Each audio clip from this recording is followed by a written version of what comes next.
Hello and welcome to a seasonal special of the Geeky Brummie Show. Joining me today, Mr. Keith Bloomfield. Hello. Mr. Sam David Edwards. Hello. Mr. Matt Lovell. Hello. And Mr. Leigh Price. Hello. How the devil are we all? Good. Very well. Good. Festive. Are we feeling Christmassy enough? Getting there. Keith's obviously not. I'm getting there. And the green shirt does indicate the Grinch, so... There's red as well, so, you know. Yeah, it's a mix. It's a festive colour choice. You could be on the front cover of a Hallmark movie, because it's very red and green. Are you glad I'm back? But which character? Which character? Is he the love interest that stayed at home, or is he the one returning to the little small town America, set up a chocolate shop or random cafe? Well, I'm quite clearly the lumberjack in the village who's waiting for the high-flying executive from New York to come in to run the Snow Globe Festival. And, you know, that's what's going to happen. What would be the title of the film?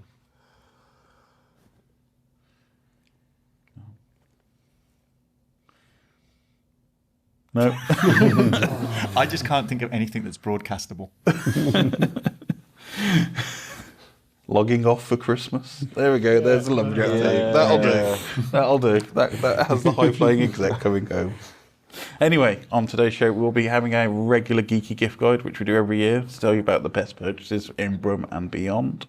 We'll be picking our favourite items of the year, and we popped to MCM a couple of weeks ago, and we bought gifts back for Keith, because Keith couldn't unfortunately join us due to having a bad back? I still have a bad back. And I'm really worried now that I'm going to be very Grinchified by the end of this episode. Well, it was a reinvention of our usual tat challenge, so keep looking forward for that one. I like what we've done here is Keith's got a bad back, so we've given him a load of extra things to carry home. Just got to lug it all on the bus. Yeah. Cool, but we all should be back shortly.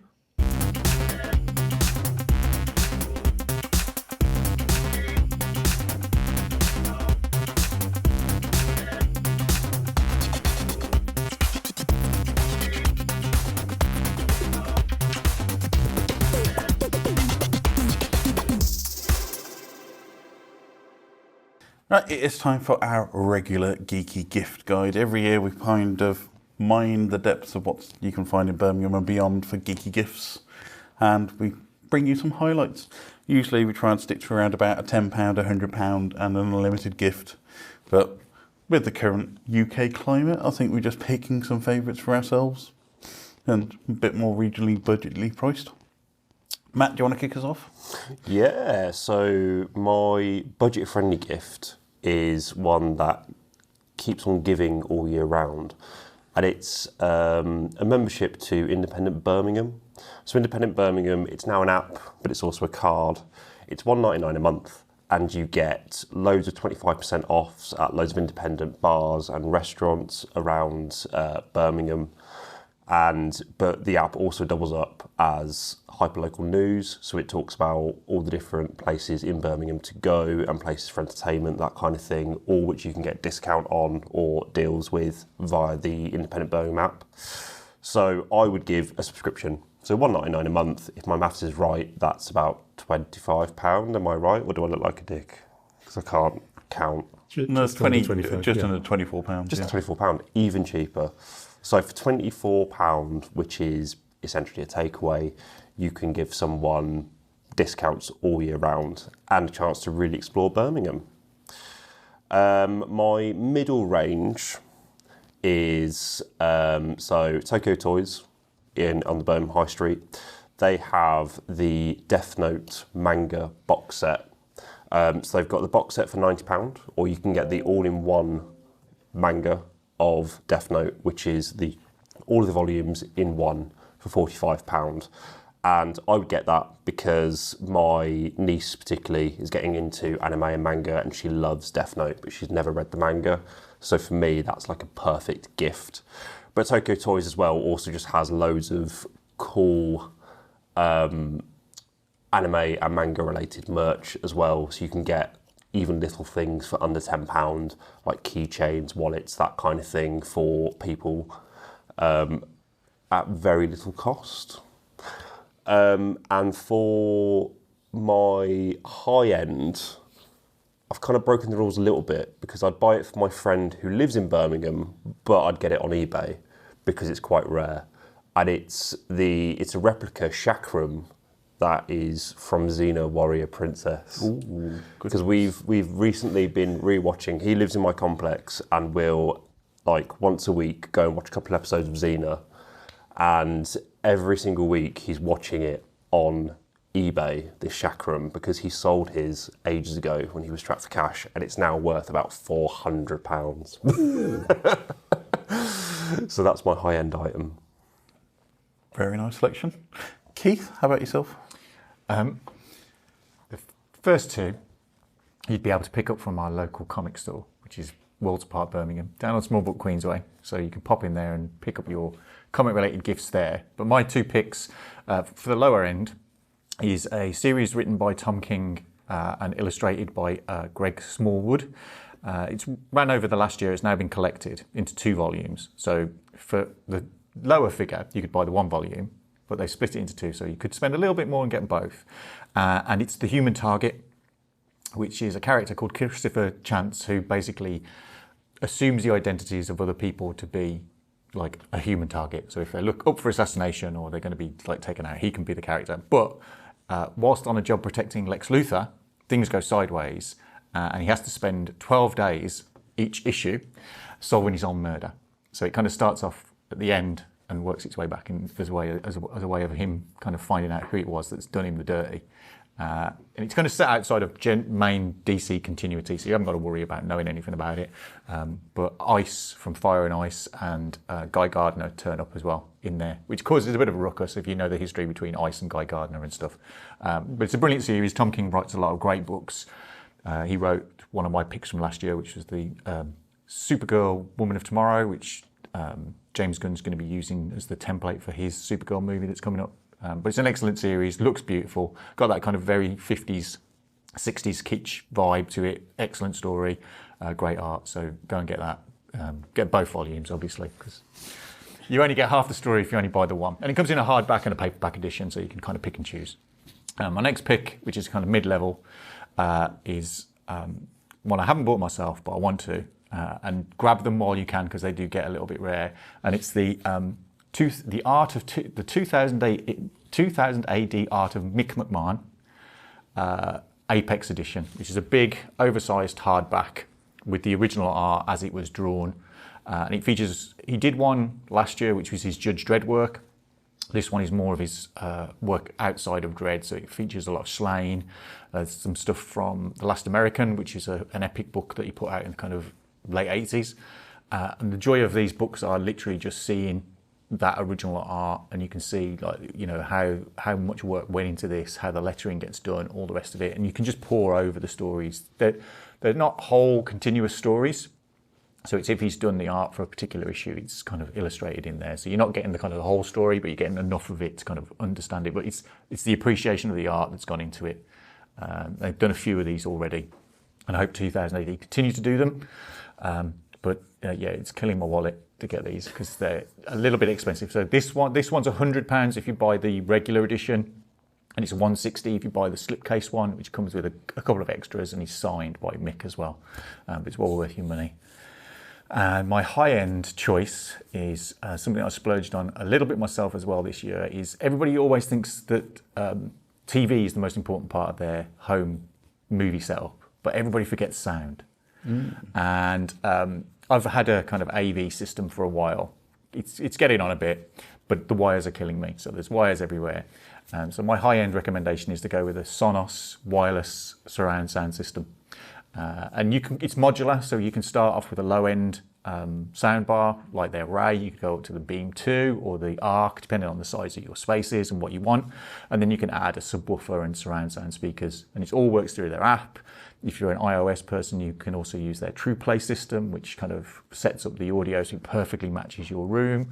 But you can also use it to stream your music services and all the rest of it. And it'll, some of them will go up to doing Dolby Atmos type sound. It's not true Dolby Atmos because they're not actually speakers in the roof, but it gives you they use a special Bounces off.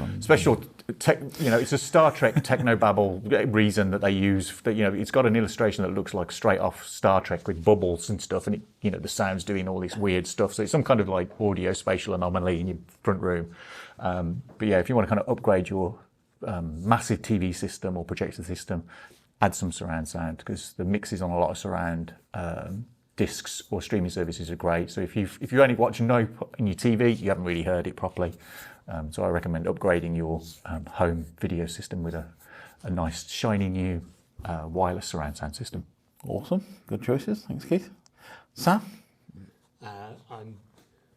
Well, I'll be honest. First of all, I'm struggling to think of much at the moment, but my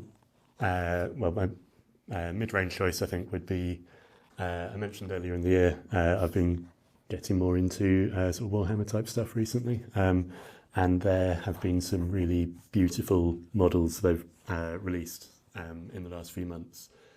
There's one in particular, which I forget the name of the person, but it's a sort of female general riding on a huge manticore, and it's just incredible. The sculpting in the face of the sort of lion head of the manticore is stunning.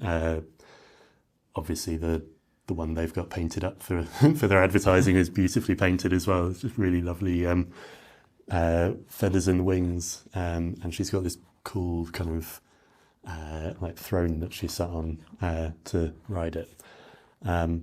So that would be that one. Lower range, I have been looking on Etsy. I struggled to find some that were in Birmingham, but I did find particularly lovely it's a Pokemon book. It's set out as a sort of field guide, but it's also decorated as if it was an illuminated manuscript. So it's got illustrations of the Pokemon in this lovely sort of medieval Irish art style, and really look like they could have come out of an illuminated manuscript, basically.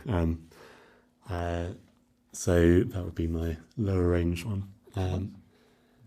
And then the more expensive one, I'm afraid I've struggled a bit, but if money is no object, I'll have a house, please. But where in Birmingham? With your geek. Where in Birmingham? Dorridge. There's. So just every now and again you go on Rightmove. I mean, if money's no object, I'll go on Rightmove every now and again, just take all the upper limits off just to see what's available. And there are some very, very fancy looking houses around Dorridge, which I will never in a million years be able to afford.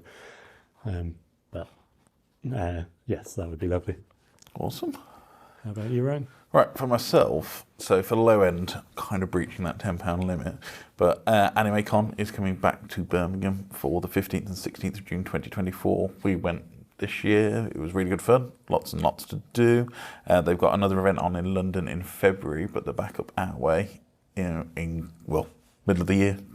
Near my birthday, really. Coincidentally, it's always fun. just putting that out there. But yeah, there's always fun. They've just started announcing guests for 2024, and tickets aren't available yet, but I'm assuming they should be available very soon. So I think the first guest they've announced is Alejandro Saab, who's a voice actor, and he's known for Dragon Ball Legends, Pokemon Journeys. So that would be my lower end choice. I think the ticket price is usually around about £15 to £17.50 for the day, and there's like a VIP weekend pass which would be about £40. My medium price is another membership, and it's for another independent in Birmingham, but a very specific independent, which is the Mockingbird Cinema. So they have multiple members limits. So they have a basic membership which is £18, where you get 2 free tickets for any screening of your choice, 10% off concessions, ongoing discounted tickets. They have a plus membership, which gives you 4 complimentary tickets for any regular film screening. That's £35.99 for students. A bargain, £15 for 2 free tickets. But the one I'd probably go for is the Bird Member Gold. For that, you get 10 free tickets to any regular film screening of the year, 10% off concessions, ongoing discount tickets up to roughly around £1 off ticket price compared to non-members. And then it's any regular screen up to $9.99, but that's £80 a year, so you're actually saving money if you go to the Mockingbird quite regularly. It's a really nice little cinema, a really interesting collection of cult and classic films on. They've got a really good Christmas selection this year, which is including Eyes Wide Shut, which is an alternative Christmas movie if there ever was one. Scrooged, In Bruges, which is one of the best comedy films, dark comedies of all time. Really go and watch it. Batman Returns, Tokyo Godfathers, and Black Christmas from 1974. A really good selection of Christmassy films. But my ultimate one would be the F1 Arcade in Birmingham, which has just opened. So if you've not been there, this is like a giant, I think 30, 40 simulator seats they've got on there. So it's absolutely huge. And you can do private hire. So basically you could hire that venue out for the day, invite all your friends. I think it's up to 90 guests that they do at the Birmingham location. All get to play on giant simulators and pretend you're in F1 for a day. Yeah, that's it. So hope those gift guides have inspired you. Some really good stuff on there. All the links will be down below in the description or on the webpage if you're listening to the podcast. But yeah, Merry Christmas. Welcome back. So in this section, we're looking back on 2023 and we're reminiscing about what is our favourite thing of 2023.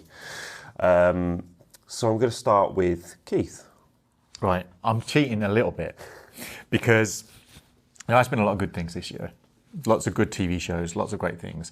But I'm kind of picking something that will probably be around as people listen to this episode.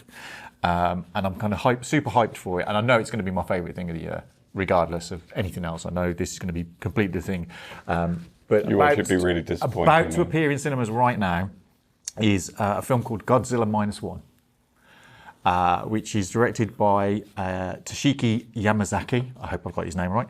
Who's directed a few things I've liked in the past. He's done quite a lot of animation stuff. So he did Lupin the First, which is quite recently.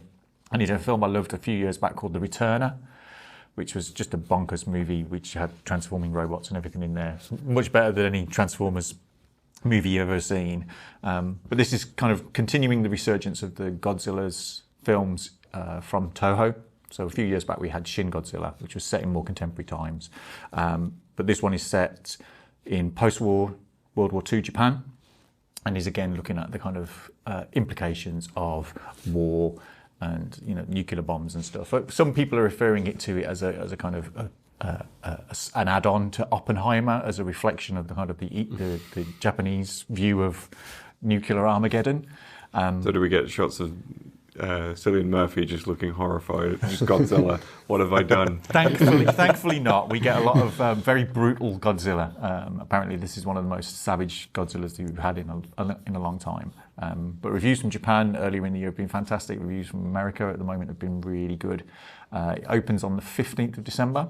And strangely, it is getting quite a wide release. Usually kind of the Japanese Godzilla movies get a very limited release, but this appears to be on kind of everywhere. Mockingbird is doing some screenings, so if you've taken Ryan's advice and become a member, it could be your first film you go and see with your free tickets. But I'm super hyped for it because the reviews are great. The clips that I've seen look fantastic. So although it's a bit of a cheat, I kind of also want to get as many people to go and see it as possible, because I think world cinema has got a lot to offer. Obviously this will be subtitled, but I think for me it's going to be a great film. We've had the Monarch TV show, which is the kind of Western impression with like Godzillas that run and stuff, which is not really a thing. But this is much more kind of my kind of back history with Godzilla, from kind of watching all the old black and white movies on Saturday afternoons when they used to be on instead of World of Sport or whatever it is. So I'm super hyped for Godzilla -1. So that's I think it's going to be my pick of the year, because it just sounds and looks phenomenal. So I'm kind of super hyped for it. Fantastic. And being so close to Christmas, there's a Christmas wind down, so people should have more time. So there's no excuse. Go watch it. Sam, what about you? I think I'm going to go with Spider-Man Across the Spider-Verse. I'm pretty sure it was Across, I keep getting them mixed up, but it was just such an incredible film. Into the Spider-Verse, which came out a few years ago, was one of the most groundbreaking animation or animated movies that's come out for a long time. A lot of films have tried to kind of emulate that style since, so things like Puss in Boots: The Last Wish, the Teenage Mutant Ninja Turtles movie earlier this year, Disney's Wish, it seems to be sort of trying to do it, but not quite doing it as well, unfortunately. So Into the Spider-Verse was clearly really influential. But now we've had a few films and TV shows as well that are kind of trying to copy that style. So I was slightly worried going into it that it wouldn't feel as significant and impactful. And it somehow managed to surpass the original. The animation is stunning. It's keeping that same sort of style of kind of mixture of a blend of 2D and 3D animation.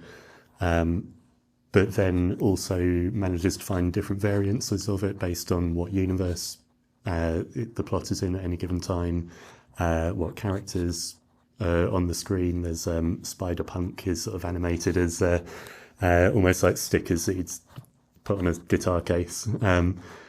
Or when it goes over to Spider-Gwen's world, it's all very kind of muted pastel colours and almost kind of watercolour-y kind of style. I'm a big fan of animated films generally, and I think using the animation as a medium to support the storytelling is how it should be done. They're really thinking about not just what goes into the plot and characters, but also how the film should look and how they're making the best use of the tools available to them. And yeah, I was blown away by it. I mean, even putting the animation aside, the film itself is incredible too. It's a huge number of characters, but they're all very well developed. They've all got their own arcs. The action scenes are really kinetic and exciting. Yeah, and I know Ryan was a bit annoyed with the cliffhanger ending, but it does just mean I can't wait for the next one. So yeah, I think that's going to be my pick of the year. You're absolutely right, and I think the music is key. So I went to go and see the original earlier this year at Birmingham Symphony Hall. They were doing like a live orchestra version, Brilliant. Which I originally thought was quite weird. When I obviously first watched it, a lot of it was sort of hip hop, that kind of thing. But then when they brought it to life and you're hearing all of the individual instruments, picking up that, you know, different characters, different music, and the mesh of it was just incredible. You know, and props to the Symphony Orchestra for bringing that to life, but it just really sort of hammered home exactly what you were saying. I've not seen the second one. I still need to see the second one, and I'm desperate to watch it, so I can't wait. Okay, I'm glad I didn't say anything too spoiler in that case. Leigh, how about you? So, mine's kind of an interesting one because in a similar vein to Keith, I'm cheating a little bit in the sense that I'm picking three things, but however, it's all like connected on one theme, effectively. Which is basically, so obviously this year, a lot of people have been talking about how it's been just a phenomenal year for playing video games, not so much for working in them, unfortunately, with all the layoffs and stuff. But that kind of does connect to my wider point, because my top three games of the year are Hi-Fi Rush, Baldur's Gate 3, and Alan Wake 2. But the thing that connects all three of them is something that, like, as we've seen with all the things with the layoffs and stuff, is just what happens if you actually put trust in a team and you gather that team around a singular vision and you just see that vision through. Because we've had a lot of things with like AAA games where they're focus tested to death and we get like a million crafting systems and open worlds that don't need to be there. And these 3 games have kind of just bucked the trends and kind of done their own thing. Even like in the case of like Baldur's Gate 3, for instance, they did it in a genre that a lot of the AAA space says, oh, no one wants to play those games. And it's the biggest game of the year. It's it's a sort of very classic style RPG. It is obviously a sequel to the old Baldur's Gate games and still follows a lot of that sort of style, the top-down, turn-based kind of it's kind of RPG style, sort of very dense, very complex sort of stuff going on. But they sort of saw it through, and it's the biggest game of the year, and they've not had any layoffs. So, yeah, you've got Hi-Fi Rush, which of course is, it's effectively if you took Devil May Cry and you basically set it entirely to music in like a world that's kind of like if you took Scott Pilgrim and Futurama and kind of smushed it together, and that's kind of just a phenomenal game that again just kind of focuses in on that kind of rhythm and that rhythm action stuff, and it focuses in on this kind of goofy world full of robots and music and stuff. And again, it shows what happens if you just kind of go, no, this is the game we want to make. Baldur's Gate 3, like I said, is that sort of classic RPG, and then Alan Wake 2 is just, Sam Lake spending over a decade coming up with all these weird ideas because he watched way too much Twin Peaks, and then just kind of like going, oh, I'm going to sort of make a meta-textual story about like the nature of making stories, which references every Remedy game ever made, except like the Crossfire single-player mode and Death Rally, I think are the only ones left out. And then it's just, the fact that it's sort of so focused on this vision of like, we're going to tell this very specific kind of story, the fact that you've got the 2 different sides of it, you've got Saga's side of it, which, she's an FBI agent, so it's very much focused on detective work and it's very grounded. And then you've got Alan's side of it where he's like trapped in the dark place and it's very surreal and all over the place. And it's basically him throwing ideas at a plot board that changed the world around him.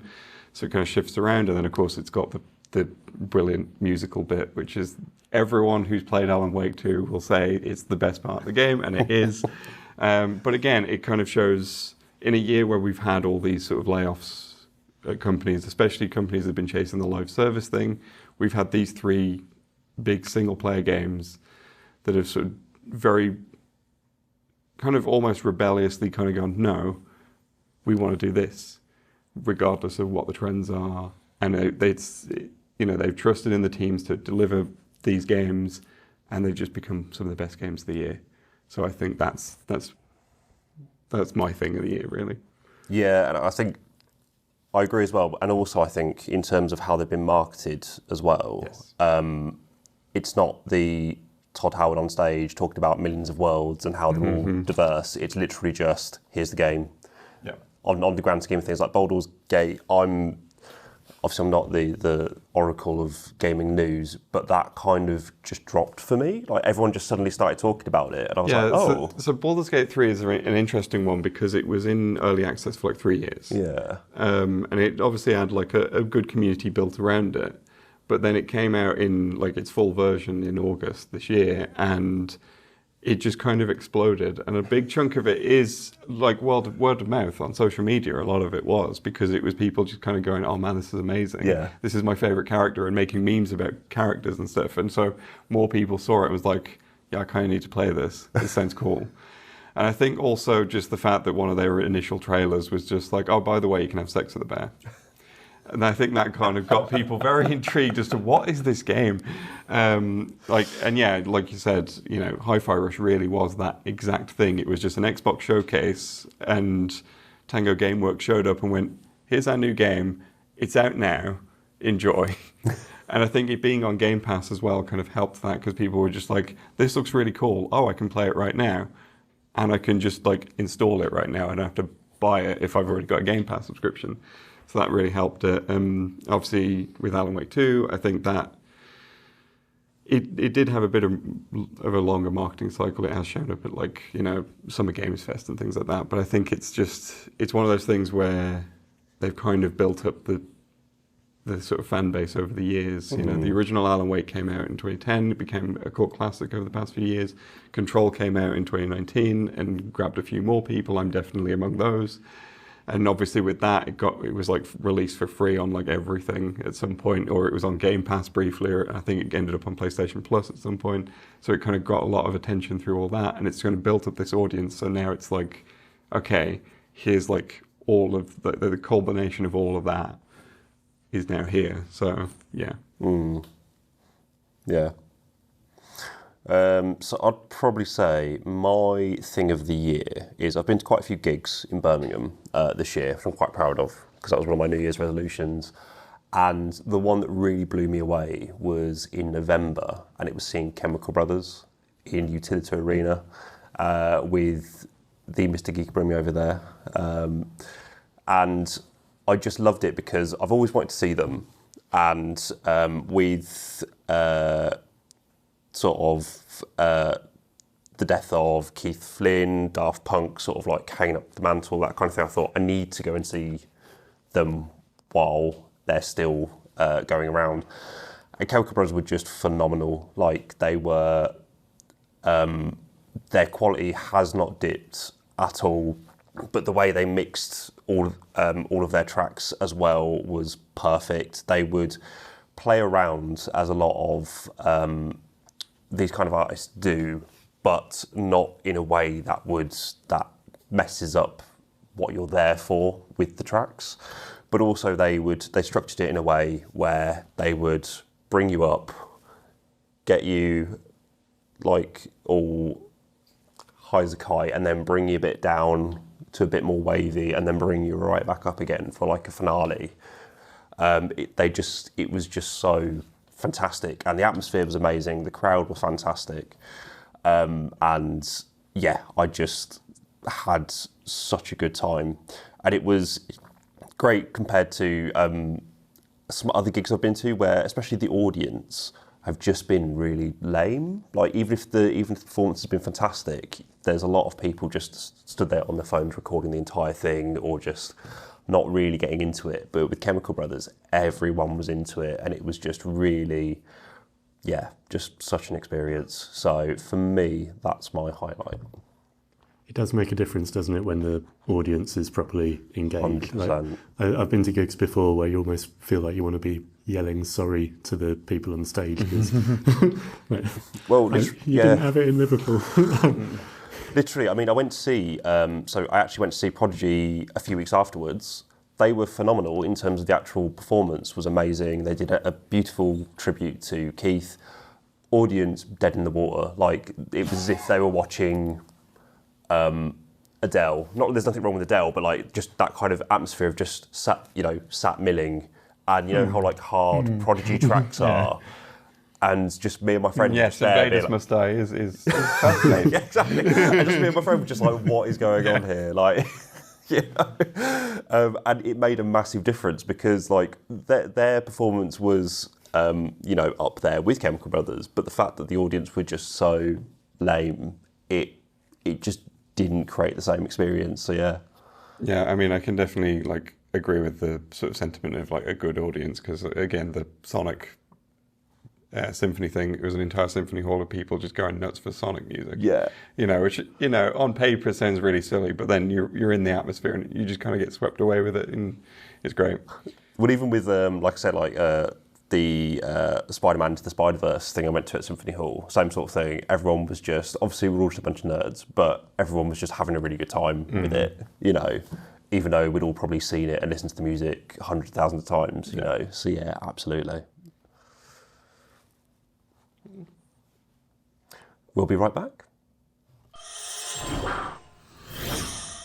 So last weekend, was it last weekend? It was last weekend. Went to MCM Comic Con Birmingham for the closing of their winter season. Quite late this year. It's usually around mid-November, I think. Mm-hmm. But weather was atrocious. The weather was not delightful. It was actually quite frightful, to be honest. But inside, great atmosphere, some fantastic guests, some really nice merchants, some good fun, lots and lots of things to do, and they've kind of broadened out the categories a bit this year. So, Leigh, do you want to run through the guests that we had? Yeah, so the guests, now this is where I was able to reel them off the top of my head last week, and this is where they've entirely gone from my head this week. So there was it was mostly like voice actors from video games and anime and that sort of thing. So you had a few people from Genshin Impact. I met Erica Harlacher out of that group, who plays, I think, Venti in Genshin Impact, but I was there because she plays Anne in Persona 5. So the voice of Zelda in Breath of the Wild and Tears of the Kingdom was there. You had David Hayter, the voice of Solid Snake. You had Troy Baker. You had Roger Clark, who's the voice of, I think it's Arthur Morgan in Red Dead Redemption 2. You've got Jennifer Hale, who's the voice of Commander Shepard. And you had Neil Newbon and Devorah Wild, who are the voices of Astarion and Lae'zel, respectively, in Baldur's Gate 3. Yeah. I met a bunch of them. I met David Hayter, I met Jennifer Hale, I met Devorah Wild. Sadly, could not get to meet Neil Newbon because his queue was like several miles long, and it was just like, I'm not going to get into this queue. I was going to say, Astarion is really the big breakout character at Baldur's Gate. Yeah, it's him and Karlach, I think, are the kind of the big ones, really. But Karlach obviously wasn't there. But yeah, like I was like, I really want to. It'd be good to meet him, but like I'm not getting to see him at all this weekend. But it was everyone that I met was absolutely phenomenal to meet. Just very friendly, very chatty, absolutely great time. Yeah, and outside of that, there was some really good, interesting stuff as well. There was a Lightsaber Training Academy, who's there every year. There's wrestling on this year, which is the first time I think it's been on for quite a while. But that was really good fun to watch. There was this AR, VR game, which we looked at. We didn't get a choice to play. There was the retro arcade. There was the treehouse for the kids. And there was the Pop Asia area as well, which looked quite good. And there was 2 separate live-action D&D experiences as well. Yeah. One either side of the event. Although one thing at the Pop Asia stage that I don't think we got to see as a group, but I saw briefly, was the taiko drumming, which I've done like the previous year. I think last year I actually did it then. Like I just jumped in and was like, because you can actually just come in and just like be part of like the big lesson that he's doing and like teaching everyone how to do taiko drums. That was a lot of fun. Obviously didn't get around to doing it this year, but they usually do it every year, and it's always a lot of fun. I think my only experience of taiko drumming has ever been just the arcade machines, which I'm awful at. But yeah, it was really good fun. Unfortunately, Keith, you couldn't join us. Not this year, no. I had quite wanted to get to see this one because it's been a while since we've done a con. Yeah. But unfortunately, circumstances prevented me. So we decided to do our regular tap challenge, but we put a bit of a twist on it this year. As you unfortunately weren't able to join us, we decided to turn it into a £10 get a Christmas gift for Keith challenge. Good.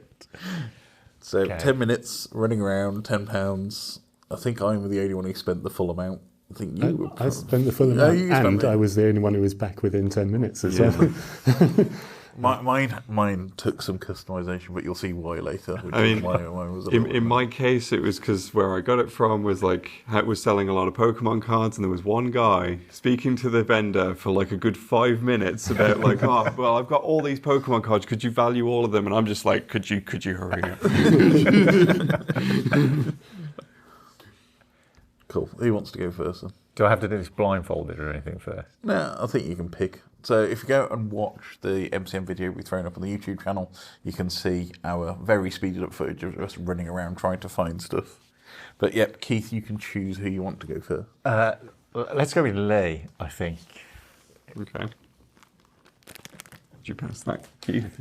Okay. Do you want to tell us what it is, Keith? Well, it's a Godzilla Sophie Puppet Mascot 2, which from the cover has Jet Jaguar, the Destroyer, Baby Godzilla, Mothra, quite a few. Even the later Shin Godzilla first evolution version.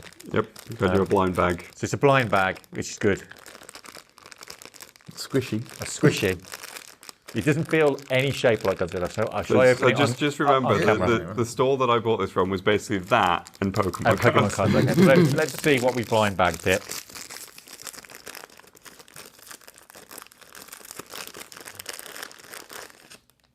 Ah, that's why it didn't feel like anything. It comes wrapped up. I anticipated it. You can't feel what is in there, so that's not good. You've got a cardboard tube. But it's silver, so I'm assuming he's Jet Jaguar. And it is a tiny Jet Jaguar. Is that allowed to go in the collection? I know Maddie is There's very room restrictive. in the collection for a tiny Jet Jaguar. I haven't got many Jet Jaguar figures, actually. See, there's the justification. You're welcome, Key. Yes. Well, thank you very much, Leigh. That's very good. He's got a hole in the bottom for you to pop on your thumb. If you want to do some kind of puppetry. If you had lots of them, you could do a little kind of Godzilla movie. You need to get the whole set, and then you can just do like puppet pals. Now I'm tempted to go online and see if I can get the other ones actually, because some of the Godzillas look pretty cool. Thank you very much, Leigh. Godzilla -1 is Godzilla minus a whole lot more than one. Okay, next I'm going to save you till the last line, of course. So let's go with Sam. Okay, it's beautifully wrapped in the bag that it came In the bag that it came in. Oh, perfect. Sadly, I didn't get given a bag. I was just like, all right, you take it with you. So I'm just going to pop it out without looking at it, but for added surprise, making loads of ASMR noise there. I'm going to clip that. Cool. Right, so what we've got here is a teeny tiny little Jedi Starfighter from the classic Star Wars prequel, Revenge of the Sith, which is pretty cool. I can't remember who's the blue one. Is the blue one Anakin? Blue one was Obi-Wan. He's Obi-Wan. Yeah, that's cool. So it does say in tiny letters. Very tiny letters, folks. Comes with a stand, so I can pretend that I'm flying. And although you might not be able to see, on the back there, much like I was thinking of doing with the Godzilla figures, you pop it on your finger and fly it around. So I could have Jet Jaguar on one figure in a fight with a Jedi Starfighter. It's the crossover we never thought was going to happen. Actually, there's a whole set. You can get Millennium Falcon, 2 versions of the TIE Fighters and an X-Wing, and you pop it on your finger. It's like some crazy kind of like new jewellery. I might just try it out. It's just some kind of like some kind of new bling rings. That's kind of cool. I will be playing with that once I undo the packaging. And then we've got Ryan, which worries me because it's customised. So it was actually one of those where it was one of the we'll print something with a picture of a friend on it. Oh God! But they had many choices. This wasn't the choice I wanted because unfortunately they were out of that design print. Okay. But if you want to pass that over, it's a nice clippable thing. Okay, so I'm going to show you lot first. And then I'm going to flip it round. Okay, so apparently now I work for Cyberdyne, so I'm going to be responsible for Judgment Day. Somehow, yeah, I'm going to Level 5 access, I believe. Yeah, that's pretty up there, really. I mean, I kind of know what I should be doing at Cyberdyne, and that is not switching the AI on. I just thought it'd be good for a cosplay if you ever got a last minute one. Just get a lab coat straight in. You there? Well, I'm sure there is a place called Cyberdyne Systems because people just didn't think it was a good idea to like avoid that name for its implications. But there are actually companies out there. Please don't make the Torment Nexus. Oh no, we made the Torment Nexus. We do have somewhere the Terminator's head. It's jumping off. There we go. I could take that in and go like, oh, I've got an idea for you.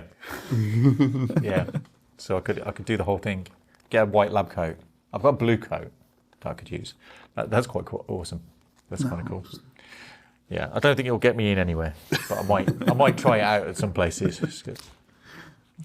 Just try it out at various different conferences or something, and just kind of wander in. Next time you're wandering through the ICC, see if you can use that. Just go, level 5. Sorry. Next time a Crypto Bro conference. As long as you're like confident enough with a lanyard, I can blag it through. Yeah, I can just blag it through. So yeah, that's awesome. That's quite a collection. That is. Mm-hmm. I'm quite impressed with that. So was that done at the desk for you? Yes. Ah, okay. And what other designs did they offer? So there was the Blade Runner class, but unfortunately you couldn't have that one customised, which is the one I did want to get for you. I did want to get the Rick Deckard, but they had like 20 or 30 other designs. Yeah. There is the link to the guy in the description below. Cool. But he will pop up. But it was just a case of, he was serving a customer and I was just milling around, and then I left the desk and come back and I realised I've got like 4 minutes left. And it's like, but I thought, oh God, that one. Did they do the multipass from? They do the multipass as well. So they had a whole range of customisable ones, and they had a whole range of just the standard if you wanted just to print them. I'd like them to have done a customised multipass because I have actually got a multipass, but it's the Leigh Dallas one. Mm-hmm. So to have my own one because I've got this little thing with the chain. Not because I'm a nerd in any way, shape, or form, but I've got a Fifth Element multipass. Keith, you do remember the name of the show, right? Yeah, well, I appreciate the time you spent running around for 10 minutes. We hope it made your back feel a little bit better. I'm certainly going to put it out having a fight between Jet Jaguar and a Jedi Starfighter on each finger. I mean, what's going to be happening on Christmas Day. Yeah. I mean, if I had TikTok, it'd be straight up there, kids. But obviously, I'm not old enough to do TikTok. I'm not old enough to do TikTok. I'm more than old enough to do TikTok. That's the thing. I'm over 13, definitely, which is good. I can't get that to stand up, so I'm just going to wear it. Well, thank you very much, and happy holidays to you all. Happy holidays. Happy Christmas. Christmas. Thank you for joining us on the Geeky Brummie Podcast this issue and this year.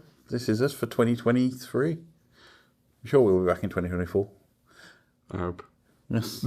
Fingers crossed. It can't get any worse out there in the world. So we'll be coming from the Geeky Brummie bunker next year, hopefully. Mandalorian, where can we find you online? If you use this way to find me, you will find me at hardluck_hotel on X, Twitter, Hardluck Hotel everywhere else, including Blue Sky, which is probably the way to go. But look out for me every Wednesday on the Geeky Brummie website and Twitter feed, taking you through the pick of the week's comics. Matt, where can we find you online? You can find me at Mr. Matt Lovell on Twitter. I refuse to call it X. You can find me at matchstick_Matt on Instagram. And eventually you'll find me again on the Geeky Brummie feeds at some point in the future. Cool. Sam, where can we find you? You can find me at DragonSam89 on Twitter and SDEdwards89 on Instagram. And Leigh, where can we find you? You can find me on BobThePetFerret on YouTube, where my full Games of the Year list will be going up at the end of this month.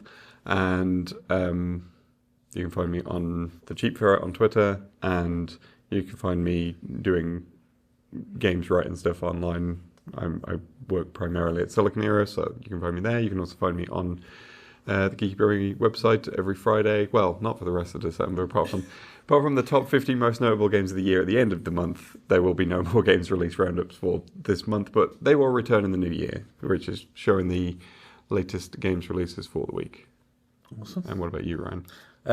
You can find me, but you'll have to have a particular set of skills, because I'm not going to tell you where you can find me, but you can find Geeky Brummie on Twitter, Instagram, Facebook, Blue Sky at some point when I do get around to setting that up properly. YouTube, where you might be watching this, or your podcasting service of choice where you might be listening to this. But don't forget to go to geekybrummie.com. As you said, fantastic articles from Keith, Leigh.